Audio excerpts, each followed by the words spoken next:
아이고, 참 기가 막혀서 말입니다. 제가 올해 54살인데 이런 일을 겪을 줄 누가 알았겠어요.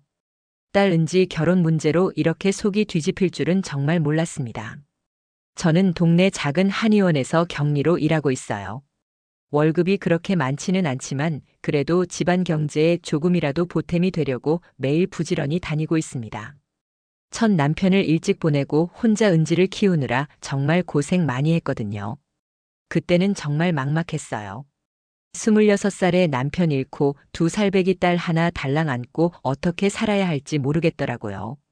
다행히 은지가 10살 때 지금 남편 혜수 씨를 만났습니다. 혜수 씨는 참 좋은 분이에요.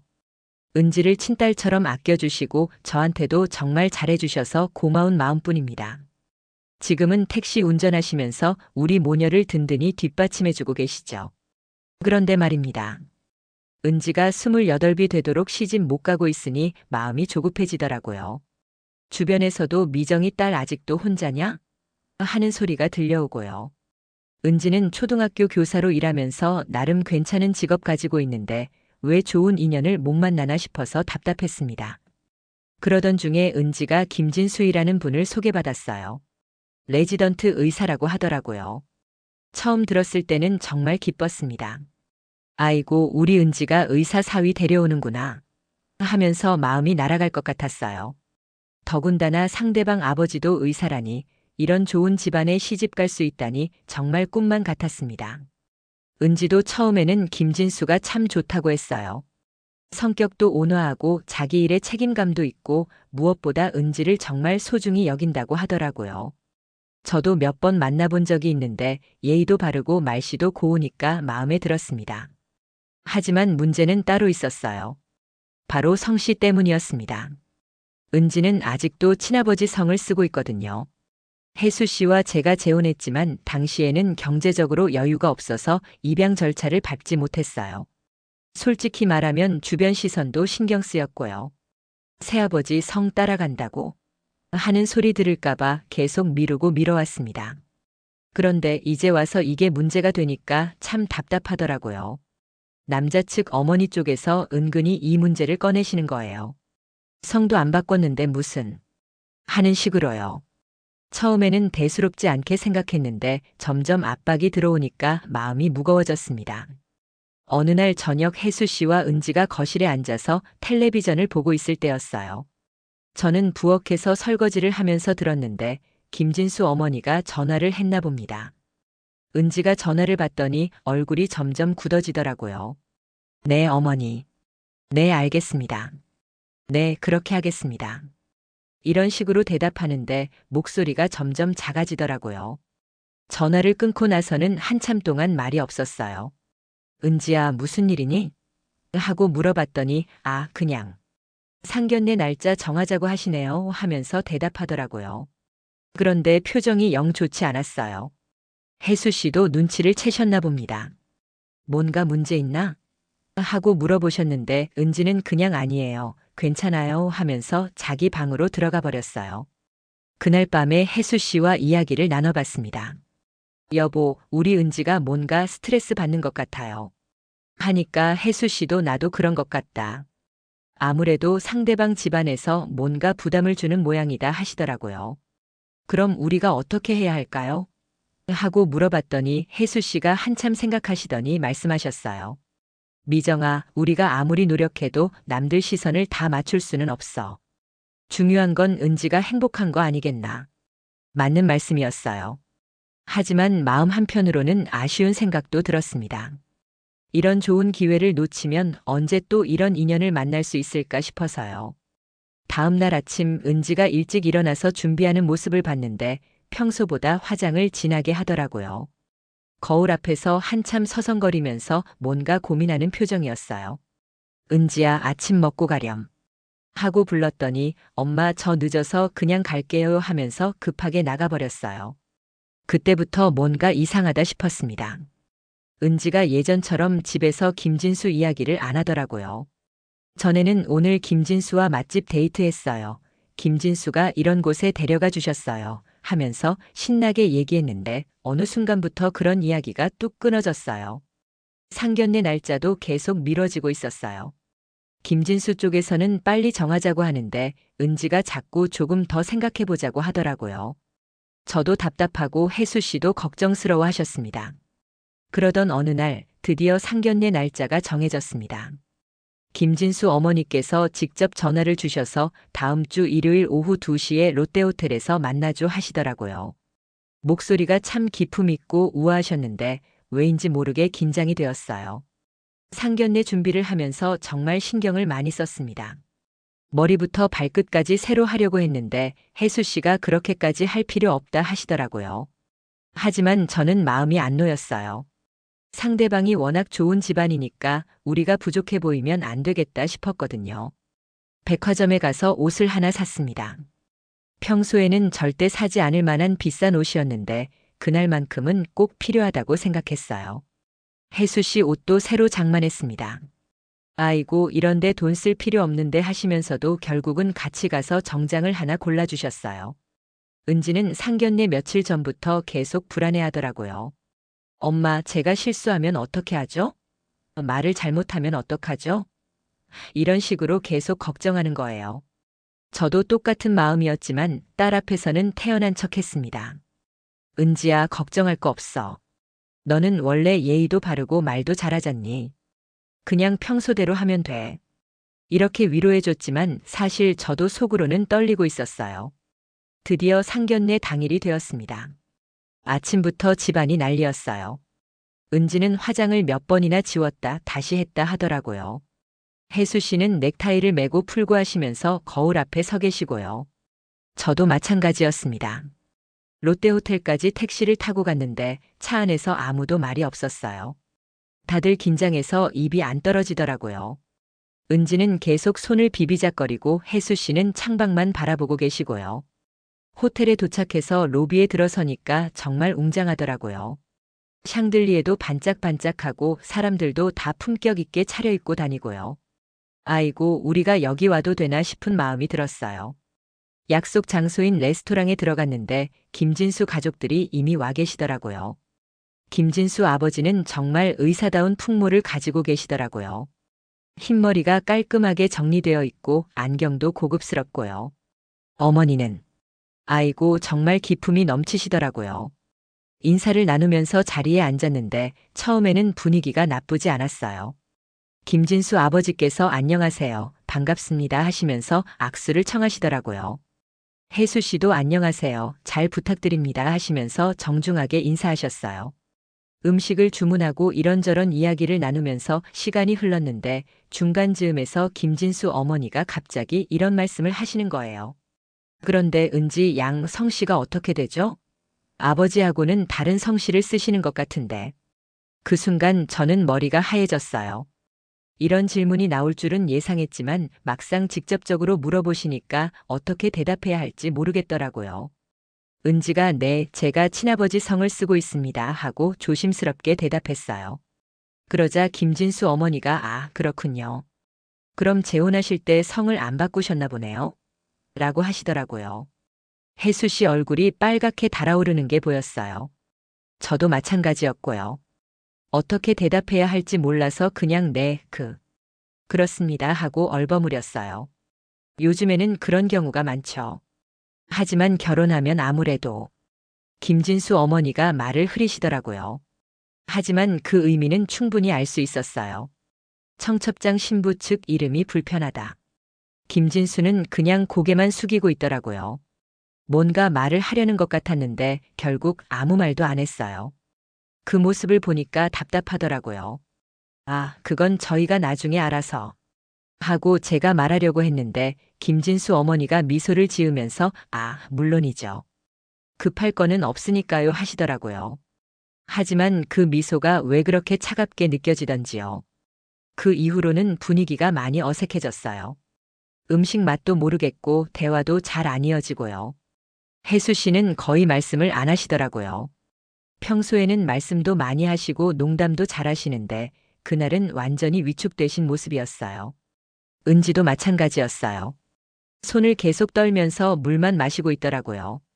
제가 은지야, 음식 좀 먹어라 하고 말해도 네, 엄마 하고 대답만 할 뿐 젓가락을 거의 들지 않았어요. 상견례가 끝나고 호텔 로비에서 헤어질 때도 분위기가 어색했습니다. 김진수 어머니가 그럼 다음에 또 만나죠 하시면서 악수를 청하셨는데 그때 제 손을 꽉 잡으시면서 이런 말씀을 하시더라고요. 사실 저희도 여러모로 고민이 많습니다.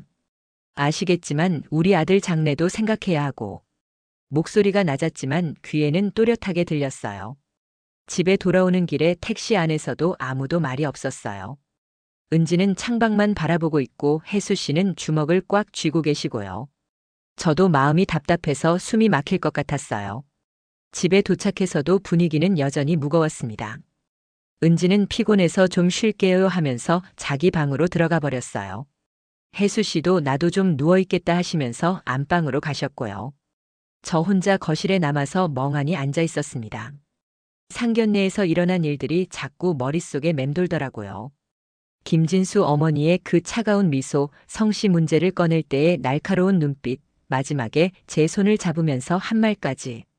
생각할수록 기분이 나빠졌어요. 저녁 시간이 되어서 밥상을 차렸는데 다들 입맛이 없나 봅니다. 평소에는 오늘 반찬 맛있네 이런 말씀도 하시고 그러는데 그날은 조용히 숟가락질만 하시더라고요. 은지가 먼저 잘 먹었습니다 하고 일어나려고 하길래 은지야, 조금만 더 먹어라 했더니 배불러요. 엄마 하면서 그냥 자기 방으로 가버렸어요. 혜수 씨와 둘이 남았을 때 조심스럽게 말을 꺼내봤습니다. 여보, 오늘 어떠셨어요? 하니까 한참 동안 말씀이 없으시더라고요.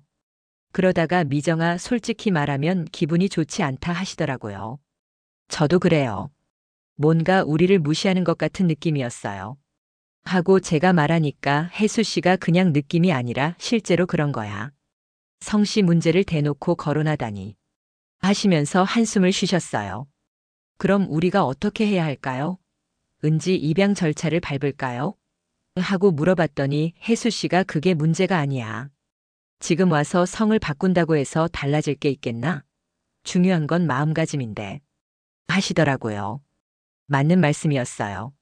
하지만 그렇다고 해서 이대로 포기할 수도 없는 노릇이었어요. 은지가 28까지 혼자 있다가 겨우 만난 좋은 사람인데 이런 식으로 끝내면 안 되겠다 싶었거든요. 그날 밤 늦게 은지 방 앞을 지나가다가 안에서 소리가 들렸어요. 뭔가 끙끙거리는 소리 같았는데 혹시 아픈가 싶어서 문을 살짝 열어봤어요. 그런데 은지가 책상에 앉아서 뭔가를 열심히 쓰고 있더라고요. 은지야, 뭐하니? 하고 물어봤더니 깜짝 놀라면서 엄마. 그냥 일기 쓰고 있어요 하더라고요. 얼굴이 빨갛게 달아올라서 뭔가 당황하는 것 같았어요. 그래, 그럼 일찍 자거라. 내일 또 학교 가야지?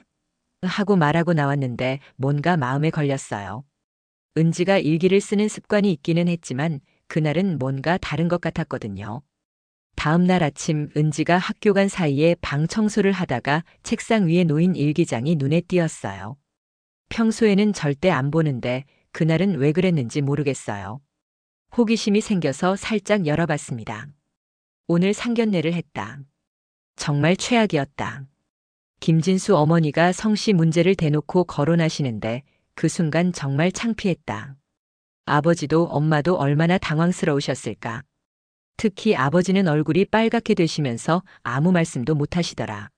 나 때문에 이런 일을 당하시는 게 너무 미안하다.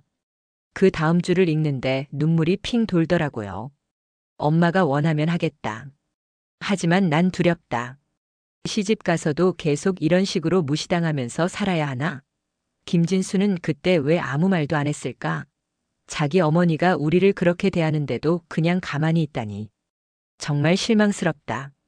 마지막 문장이 가슴을 찔렀어요.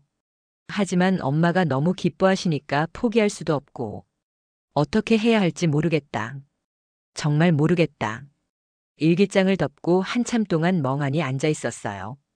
제가 은지를 위한다고 생각했는데 오히려 은지를 힘들게 만들고 있었던 거네요. 딸이 이렇게 고민하고 있는데 저는 전혀 눈치채지 못했다니. 그날 저녁 은지가 집에 오자마자 엄마 저 김진수하고 잠깐 만나고 올게요 하더라고요. 얼굴 표정이 평소와 달리 단단해 보였어요. 그래, 가서 좋은 얘기 많이 하고 와라. 하고 보냈는데 마음 한편으로는 불안했어요. 혹시 무슨 안 좋은 일이 생기는 건 아닌가 싶어서요. 밤 9시가 넘어서야 은지가 집에 들어왔는데 얼굴이 많이 상해 있더라고요. 은지야, 무슨 일 있었니? 하고 물어봤더니 아니에요, 엄마. 그냥 피곤해서 그래요 하면서 대답을 피하더라고요. 하지만 다음 날 아침에 알게 되었어요. 은지가 김진수한테 상견례에서 일어난 일에 대해서 얘기했나 봅니다. 그런데 김진수 반응이 별로였던 것 같아요. 엄마, 김진수가 그러시는데 어머니가 원래 그런 분이시래요. 나쁜 뜻은 아니고 그냥 꼼꼼하신 분이라고. 은지가 말하는데 목소리에 힘이 없더라고요. 그래서 뭐라고 했니? 하고 물어봤더니 그냥 시간이 지나면 괜찮아질 거라고 하시더라고요. 저희가 조금만 참으면 된다고 하는데 듣고 있으니까 화가 나더라고요. 참으면 된다고? 우리가 뭘 잘못했다고 참아야 하는 거야? 하고 제가 말하니까 은지가 엄마 목소리 좀 낮춰요. 아버지 들으실라 하더라고요. 그때부터 뭔가 이상하다 싶었어요. 은지가 점점 위축되어 가는 게 눈에 보였거든요. 예전에는 집에서 김진수 얘기를 신나게 했는데 이제는 거의 입에 올리지도 않더라고요. 며칠 후에 김진수 쪽에서 연락이 왔어요. 결혼식 날짜를 정하고 싶다는 거였습니다. 처음에는 기뻤어요. 그래도 우리 은지 마음에 들어 하나 보다 싶어서요. 하지만 은지 반응이 예전 같지 않더라고요. 엄마, 너무 빨리 정하는 거 아니에요? 좀 더 생각해봐도. 하면서 머뭇거리더라고요. 저는 뭘 더 생각해? 좋은 일은 빨리 치르는 게 좋아하고 말했지만 마음 한편으로는 걱정이 되었어요. 결혼식 날짜를 3달 후로 정했습니다. 봄에 하면 좋겠다고 해서 4월 넷째 주 토요일로 잡았어요. 예식장도 김진수 쪽에서 알아본다고 하더라고요. 괜찮은 곳으로 예약해놨습니다 하면서 연락이 왔는데 알고 보니 강남에 있는 꽤 고급스러운 곳이었어요. 아이고, 이런 좋은 곳에서 하고 감탄했는데 혜수 씨가 우리가 비용 부담을 얼마나 해야 하나 하고 걱정하시더라고요. 그럴 만도 했어요. 우리 형편으로는 부담스러운 곳이었거든요. 다행히 김진수 쪽에서 예식장 비용은 저희가 알아서 하겠습니다 하더라고요.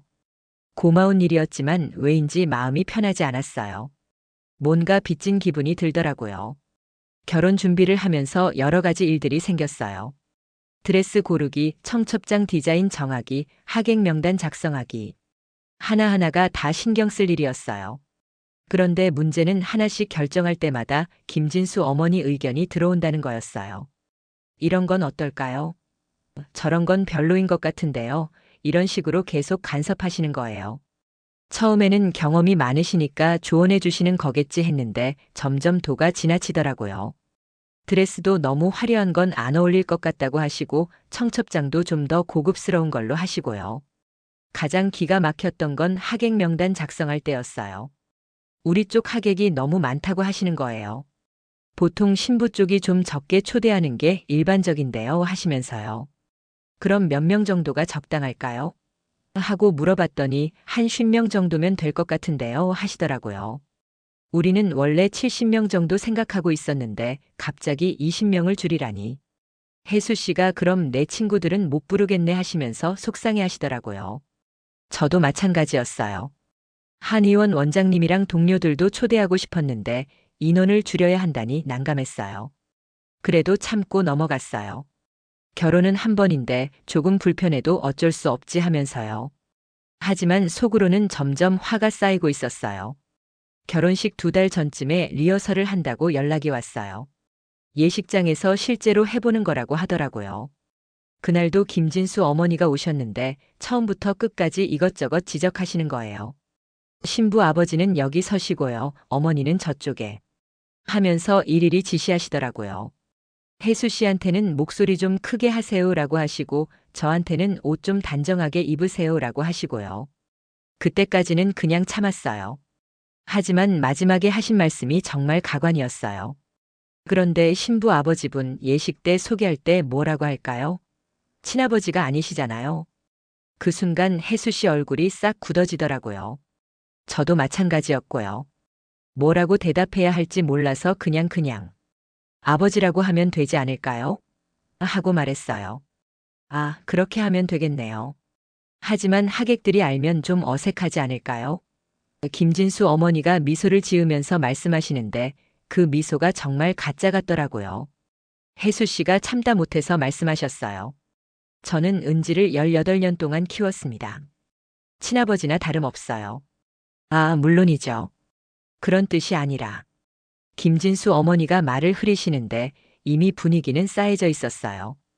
그날 집에 돌아와서 혜수 씨가 정말 화를 내셨어요. 평소에는 거의 화를 안 내시는 분인데 그날은 달랐어요. 미정아, 도대체 저 사람들이 우리를 뭘로 보는 거야? 돈도 없고 배경도 없으니까 함부로 대하는 거 아니야? 여보, 그러지 마세요. 은지 일이잖아요. 하고 말렸는데 은지 일이라서 더 화가 나는 거야. 우리 딸이 저런 집안에 가서 어떤 대우를 받을지 뻔하잖아. 맞는 말씀이었어요. 저도 똑같은 생각을 하고 있었거든요. 하지만 이미 여기까지 온 마당에 포기할 수도 없는 노릇이었어요. 그래도 김진수는 좋은 분이잖아요. 은지도 좋아하고. 하고 말했는데 혜수 씨가 그 좋다는 사람이 자기 어머니 말 한마디 못하던데? 리허설 내내 가만히 있기만 하고 하시더라고요. 그것도 맞는 말이었어요. 김진수는 어머니가 우리를 그렇게 대해도 별다른 반응을 안 하더라고요. 심지어 어머니가 원래 꼼꼼하신 분이라서 하면서 변명만 했어요. 그날 밤에 은지하고 조용히 얘기를 나눠봤어요. 은지야, 결혼 준비하면서 힘들지? 하고 물어봤더니 한참 동안 말이 없다가 엄마 솔직히 말하면 좀 힘들어요 하더라고요. 어떤 게 힘드니? 김진수 어머니가 저희를 좀 무시하시는 것 같아요. 맨날 이래라 저래라 하시고 우리 형편이나 배경을 은근히 깎아내리시고요. 그럼 김진수한테는 얘기 안 했니? 했어요. 근데 자기 어머니 편만 들어요. 어머니가 나쁜 뜻은 아니다. 우리를 위해서 하시는 말씀이다. 이런 식으로만 말해요. 듣고 있으니까 정말 답답하더라고요. 결혼은 당사자끼리 하는 건데 왜 이렇게 복잡해져야 하나 싶었어요. 하지만 그때까지도 저는 그래도 참고 넘어가자는 생각이었어요. 결혼 준비가 힘든 건 어느 집이나 마찬가지라고 생각했거든요. 게다가 상대방이 워낙 좋은 집안이니까 우리가 조금 양보하는 게 맞다고 봤어요. 하지만 이건 시작에 불과했습니다. 결혼식을 한 달 앞두고 정말 큰일이 터졌어요. 김진수 어머니가 갑자기 신부 교육을 시켜야겠다고 하시는 거예요. 처음에는 무슨 말씀인지 몰랐는데 알고 보니 시집살이 하는 법을 가르쳐 주겠다는 뜻이었어요. 요즘 젊은 애들은 시댁 예의를 모르니까 미리 알려줘야 해요. 김진수 어머니가 전화로 말씀하시는데 목소리 톤이 참 차갑더라고요. 그럴 필요까지야. 하고 말하려던 참에 이건 우리 집안의 전통이에요. 며느리 된 사람은 다 거쳐야 하는 과정이거든요 라고 딱 잘라서 말씀하시더라고요. 할 수 없이 은지를 보냈어요. 토요일 오후에 김진수 집에 가서 교육을 받고 오라고 했거든요. 은지 얼굴이 새파랗게 질려 있는데도 엄마 갔다 올게요 하면서 억지로 웃음을 지었어요. 4시간 만에 돌아온 은지를 보니까 정말 기가 막혔어요. 눈이 빨갛게 부어있고 말수도 현저히 줄어있더라고요. 어떻게 됐니? 하고 물어봤는데 그냥 여러 가지 배웠어요 하면서 대답을 피하더라고요. 다음 날이 되어서야 자세한 얘기를 들을 수 있었어요. 새벽에 은지가 부엌으로 나와서 물을 마시고 있길래 저도 나가서 같이 앉았어요. 은지야, 어제 무슨 일 있었니? 얼굴이 영 안 좋아 보이네. 한참 동안 말이 없다가 은지가 입을 열었어요. 엄마, 김진수 어머니가 정말 무서워요. 무서우면 왜? 제가 시집 가면 지켜야 할 규칙들을 알려주셨는데 정말 말도 안 되는 것들이었어요. 시어머니께 매일 아침 인사드리기, 시댁 대소사에 무조건 참석하기, 남편 월급 통장 시어머니께 맡기기. 듣고 있으니까 화가 나더라고요. 요즘 시대에 무슨 조선시대도 아니고 이런 식으로 며느리를 부려먹으려고 하다니. 그게 다가 아니에요. 제가 교사 일을 그만두고 집에만 있으라고 하시더라고요. 의사 집안 며느리가 직장 다니면 체면이 안 선다면서요. 뭐라고? 직장을 그만두라고? 네. 그리고 아이도 빨리 낳아야 한다고 하시면서 최소 둘은 낳아야 한다고. 특히 첫째는 아들이어야 한다고 하시더라고요. 이제는 정말 참을 수가 없었어요. 은지가 그렇게 열심히 공부해서 교사가 됐는데 시집 간다고 일을 그만두라니. 게다가 아이까지 강요하다니 정말 기가 막혔어요. 그럼 김진수는 뭐라고 하던? 김진수는 그냥 옆에서 듣고만 계셨어요. 제가 눈빛으로 도움을 요청해도 모른 척 하시더라고요. 그 순간 정말 화가 머리끝까지 올랐어요. 자기 어머니가 며느리 될 사람을 그렇게 괴롭혀도 가만히 있다니 그게 남자가 할 짓인가 싶었어요. 은지야, 그럼 이 결혼 다시 생각해 봐야 하는 거 아니니? 엄마도 그렇게 생각하세요? 당연하지. 결혼이 뭐 감옥 가는 게야? 저런 식으로 살라고 하면 어떻게 해? 은지가 울음을 터뜨리더라고요. 엄마, 저도 정말 무서워요. 시집 가서 저런 식으로 살아야 한다니. 생각만 해도 끔찍해요. 그날 새벽까지 모녀가 앉아서 진지하게 얘기를 나눴어요. 결론은 하나였어요. 이 결혼은 안 된다는 것. 은지야, 엄마가 잘못 생각했어. 좋은 집안이라고 해서 다 좋은 건 아니구나. 엄마 미안해요. 제가 엄마 기대에 부응하지 못해서. 무슨 소리야. 엄마 기대는 너 행복한 거야. 저런 집에 가서 고생하는 게 엄마 기대가 아니라고. 다음 날 혜수 씨께도 상의해 봤어요. 처음에는 이미 여기까지 왔는데 하시더니 은지 얘기를 자세히 듣고 나서는 당장 파혼해야 한다고 하시더라고요. 우리 딸이 저런 집에 가서 평생 고생할 순 없어. 차라리 혼자 사는 게 낫지. 셋이서 의논한 결과 결혼을 취소하기로 했어요. 하지만 문제는 어떻게 통보하느냐였어요. 이미 청첩장도 돌렸고 예식장 예약도 되어 있고 하객들도 다 준비하고 있는 상황이었거든요. 은지가 제가 김진수한테 직접 얘기할게요라고 하더라고요. 하지만 저는 그럼 안 돼. 엄마가 같이 가서 확실하게 정리하자고 했어요. 그런데 그때 김진수 쪽에서 먼저 연락이 왔어요. 내일 저녁에 저희 집에서 식사 한번 하시죠. 결혼 전에 가족끼리 친해져야 하니까요. 정말 절묘한 타이밍이었어요. 우리도 마침 할 말이 있었거든요. 다음 날 저녁 김진수 집에 갔어요. 강남에 있는 아파트였는데 정말 크고 좋더라고요. 현관부터 거실까지 다 고급스럽게 꾸며져 있었어요. 김진수 어머니가 어서 오세요 하면서 맞아주셨는데 평소보다 더 차갑게 느껴졌어요. 뭔가 이상한 기운이 감돌더라고요. 식사를 하면서 이런저런 얘기를 나누다가 갑자기 김진수 어머니가 폭탄 선언을 하시는 거예요. 그런데 은지 양, 지난번에 말씀드린 직장 문제는 어떻게 생각하고 계신가요? 네.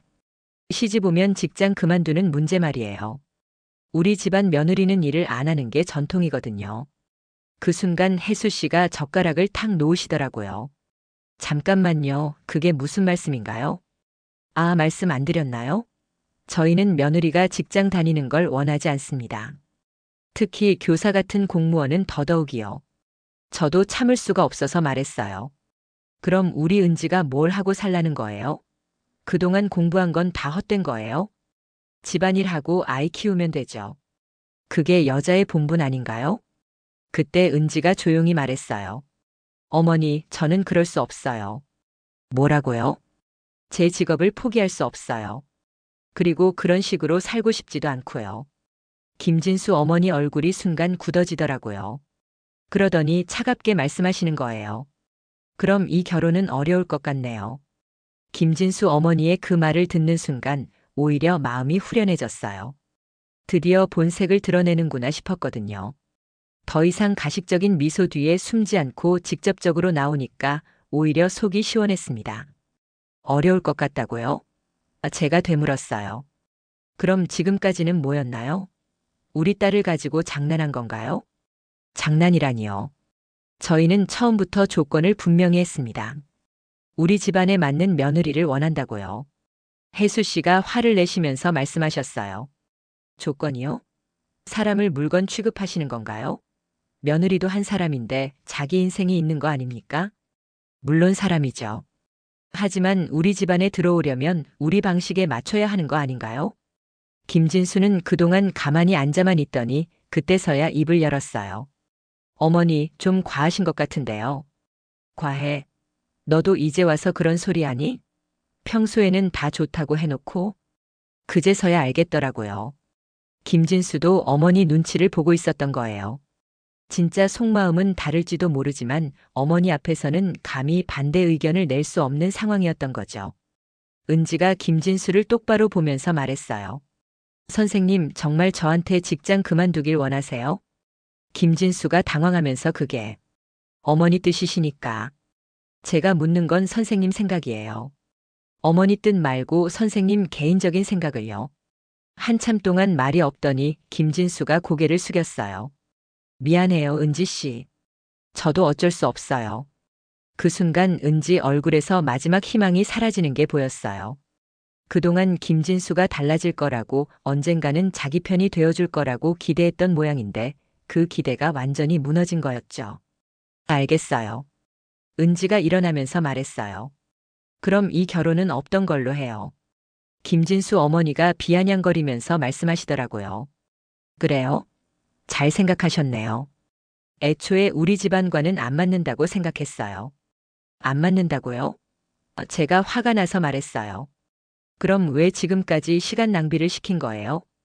시간 낭비라니요. 저희도 최대한 맞춰보려고 했어요. 하지만 워낙 배경이 다르다 보니. 배경이 다르다고요? 혜수 씨가 벌떡 일어나시면서 우리가 뭔가 부족합니까? 돈이 없어서 그래요? 아니면 학벌이 딸려서 그래요? 그런 뜻이 아니에요. 다만 문화가 다르다는 거죠.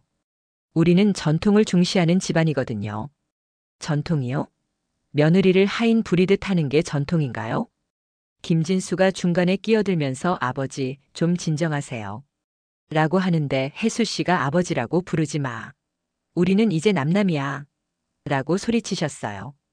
분위기가 정말 험악해졌어요. 저는 빨리 이 자리를 벗어나고 싶었는데 김진수 어머니가 마지막으로 한마디 더 하시는 거예요. 그런데 한 가지 말씀드리고 싶은 게 있어요. 뭔데요? 결혼식 취소 비용은 어떻게 하실 건가요? 이미 예식장 예약금도 냈고 음식값도 선불로 계산했는데. 정말 기가 막혔어요. 마지막까지 돈 얘기를 꺼내다니.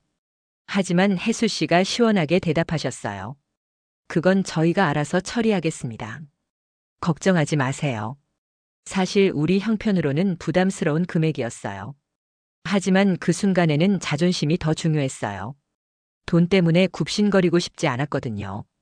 집에 돌아오는 길에 택시 안에서 아무도 말이 없었어요. 다들 기진맥진한 상태였죠. 하지만 마음 한편으로는 후련했어요. 드디어 이 지긋지긋한 관계에서 벗어났구나 싶어서요. 집에 도착해서 거실에 앉았는데 은지가 갑자기 울음을 터뜨렸어요. 그동안 참고 있던 게 한꺼번에 터진 모양이었어요. 엄마, 미안해요. 제가 잘못 판단해서. 무슨 소리야? 내가 뭘 잘못했어? 저런 사람들한테 속은 거지. 혜수 씨도 은지 어깨를 두드리면서 은지야, 오히려 잘 됐어. 저런 집에 가서 평생 고생할 뻔했잖아라고 위로해 주셨어요. 그날 밤 늦게까지 셋이서 앉아서 이야기를 나눴어요. 앞으로 어떻게 할지, 결혼식 취소는 어떻게 처리할지. 할 일이 산더미였어요. 가장 큰 문제는 이미 청첩장을 받은 사람들한테 연락하는 거였어요. 결혼 2주일 전에 갑자기 취소한다고 하면 사람들이 뭐라고 할지. 엄마, 사람들한테 뭐라고 말해야 하죠? 은지가 걱정스럽게 물어봤어요. 그냥 사정이 생겼다고 하면 돼. 자세한 건 굳이 말할 필요 없어. 하지만 마음은 편하지 않았어요. 동네 사람들 사이에서 소문이 날 게 뻔했거든요. 미정이 딸 결혼식 취소됐다더라. 뭔가 문제가 있었나 보다, 이런 식으로요. 다음 날부터 정말 바빠졌어요.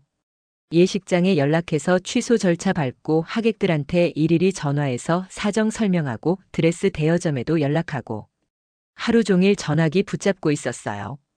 예식장에서는 취소 수수료로 전체 비용의 30%를 내셔야 한다고 하더라고요. 100만 원이 넘는 돈이었어요. 혜수 씨가 어쩔 수 없다고 하시면서 계산해 주셨는데 마음이 무거웠어요. 주변 반응은 제각각이었어요. 대부분은 그런 일도 있지 뭐 하면서 이해해 주셨는데 몇몇 분은 왜 갑자기 하면서 자세한 사정을 묻기도 하더라고요. 한의원 원장님께서는 미정 씨, 딸 일로 고생 많이 하네.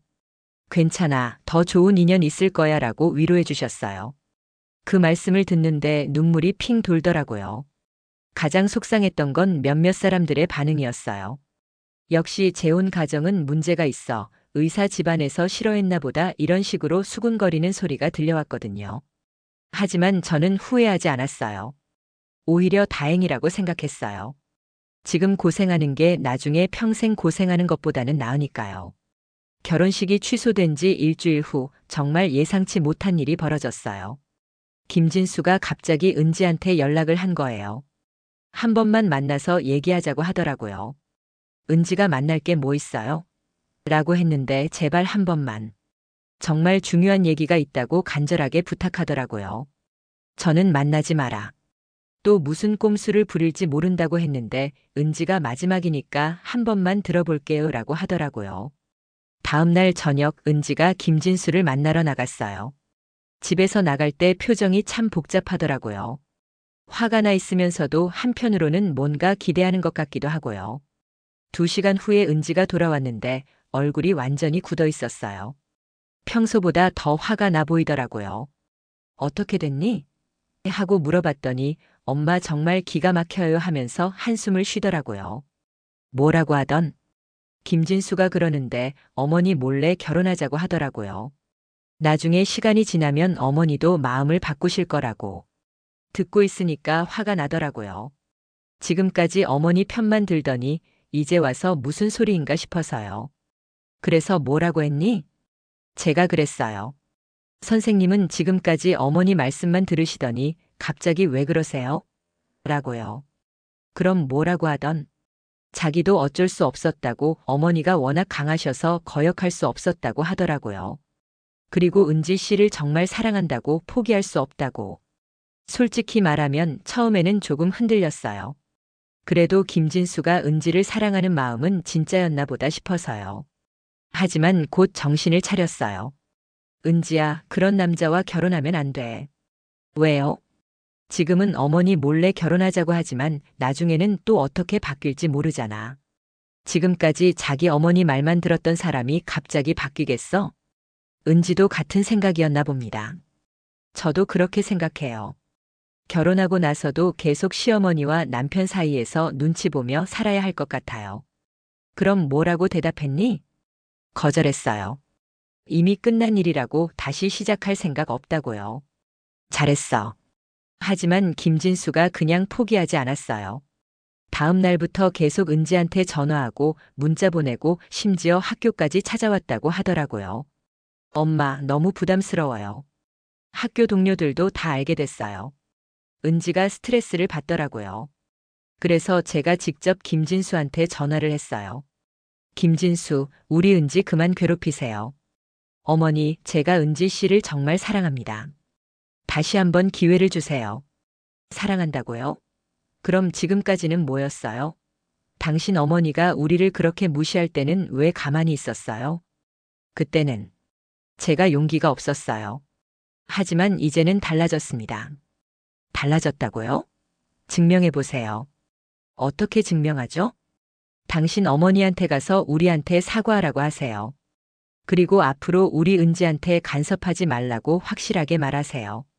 한참 동안 말이 없더니 그건 좀 어려울 것 같은데요 라고 하더라고요.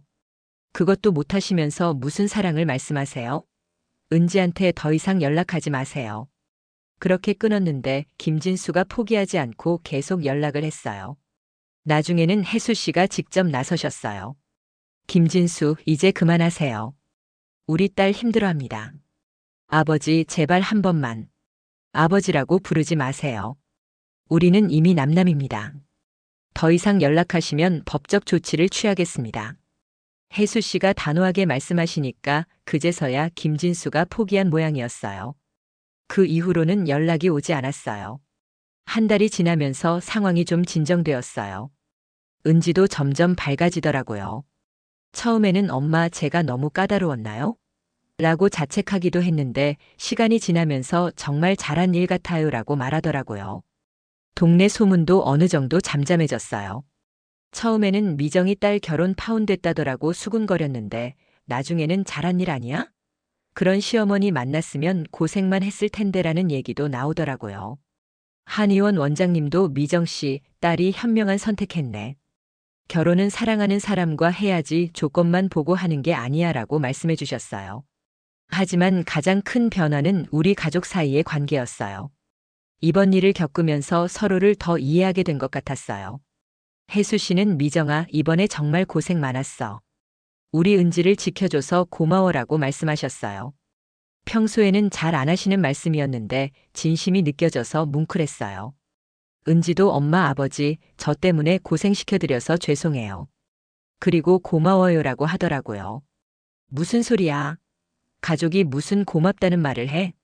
우리는 언제나 내 편이야. 그날 저녁 셋이서 치킨을 시켜 먹으면서 맥주를 마셨어요. 오랜만에 정말 편안한 시간이었어요. 아무런 부담 없이 눈치 볼 필요 없이 그냥 우리끼리만. 엄마 앞으로는 조건 보지 말고 정말 좋은 사람 만날 거예요. 은지가 말하더라고요. 그래, 조건 좋은 것보다 마음 좋은 게 최고야. 혜수 씨도 그래, 돈이 좀 없어도 되고 집안이 좀 평범해도 돼. 중요한 건 우리 은지를 소중히 여기는 사람이야 라고 하셨어요. 그런데 그때 갑자기 문제가 하나 더 생겼어요. 김진수 어머니가 마지막으로 한 방을 날린 거예요. 결혼식 취소 2달 후 정말 어이없는 일이 벌어졌어요. 김진수 어머니가 갑자기 저희 집으로 찾아온 거예요. 그것도 혼자가 아니라 김진수 아버지와 함께 말이죠. 그날 저녁 8시쯤이었어요. 저희는 저녁 먹고 텔레비전 보고 있었는데 갑자기 초인종이 울렸어요. 문을 열어보니 김진수 부모님이 서 있더라고요. 정말 깜짝 놀랐어요. 안녕하세요. 김진수 아버지가 먼저 인사하시더라고요. 어색한 미소를 지으면서요. 아, 네. 무슨 일로? 하고 말했는데 김진수 어머니가 잠깐 들어가서 얘기 좀 할 수 있을까요? 라고 하시더라고요. 사실 들여보내고 싶지 않았어요. 하지만 밖에서 소란 피우면 동네 사람들이 구경할까봐 할 수 없이 거실로 안내했어요. 혜수 씨와 은지도 놀란 표정이었어요. 특히 은지는 얼굴이 새파랗게 질렸더라고요. 무슨 일로 이렇게? 혜수 씨가 조심스럽게 물어보셨어요. 김진수 아버지가 말씀하시더라고요. 사실 저희도 이번 일로 많은 생각을 했습니다. 아내가 좀 과했던 것 같아서. 과했다고요? 제가 되물었어요. 네. 은지 양에게 너무 많은 것을 요구했던 것 같습니다. 그래서 사과드리러 왔어요. 김진수 어머니는 그동안 가만히 있다가 그때서야 입을 여셨어요. 제가 좀 성급했던 것 같아요. 우리 집안 방식을 너무 강요했나 싶어서. 솔직히 말하면 처음에는 귀를 의심했어요. 그 거만하던 김진수 어머니가 사과를 한다니. 하지만 곧 의심스러워졌어요. 뭔가 꿍꿍이가 있는 것 같더라고요. 그래서 어쩌시겠다는 건가요? 혜수 씨가 물어보셨어요. 다시 한번 기회를 주실 수 없을까요? 이번에는 은지 양 뜻을 존중하겠습니다. 은지가 고개를 저으면서 말했어요. 죄송해요. 저는 이미 마음을 정했어요. 은지 양, 우리 아들이 정말 힘들어해요. 밥도 제대로 못 먹고. 김진수 어머니가 울상을 지으면서 말씀하시는데 연기 같더라고요. 진짜 눈물이 아니라 가짜 눈물 같은 느낌이었어요. 그건 저희가 어쩔 수 없는 일이에요. 제가 단호하게 말했어요. 그러자 김진수 아버지가 갑자기 분위기를 바꾸시더라고요. 사실 저희가 여기 온 이유가 또 있습니다. 네. 결혼식 취소로 인한 손해배상 문제입니다. 그 순간 분위기가 싸해졌어요. 역시 그냥 사과하러 온 게 아니었던 거예요. 손해배상이요? 혜수 씨가 놀라시면서 물어보셨어요. 네. 저희도 여러 가지 준비를 했었거든요.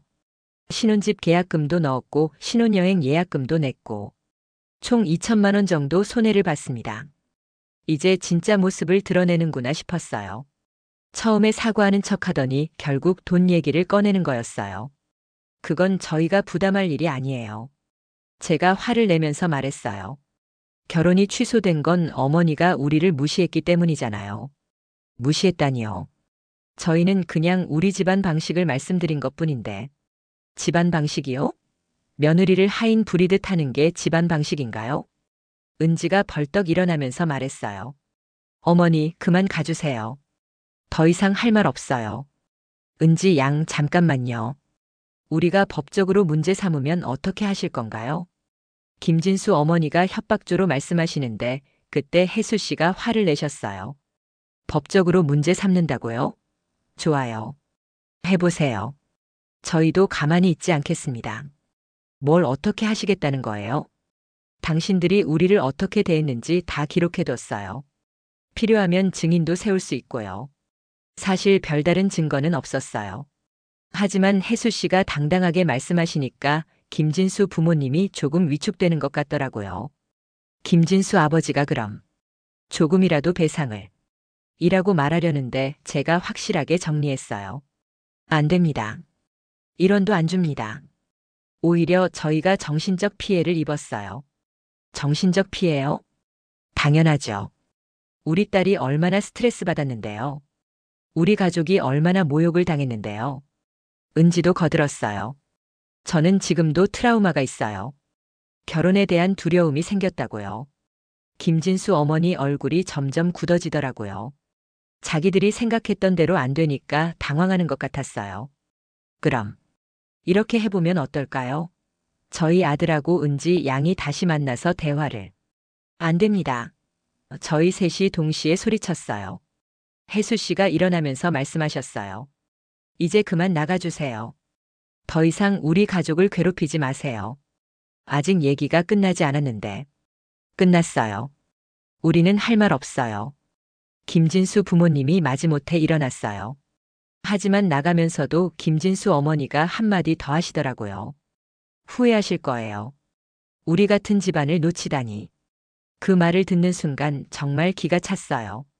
마지막까지 저렇게 거만하다니. 제가 마지막으로 한마디 했어요. 후회요? 전혀요. 오히려 이런 집안과 안 엮여서 천만다행이에요. 문을 쾅 닫고 나서 저희는 거실에 주저앉았어요.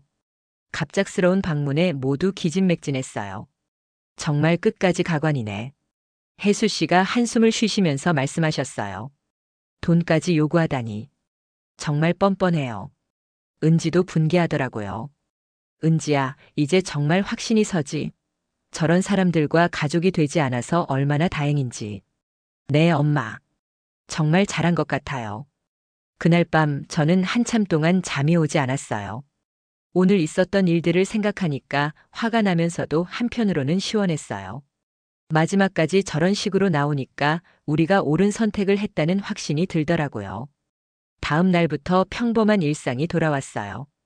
은지는 학교에 가고 혜수 씨는 택시 운전하시고 저는 한의원에 나가고. 별일 없는 하루하루가 이렇게 소중한 줄 몰랐어요.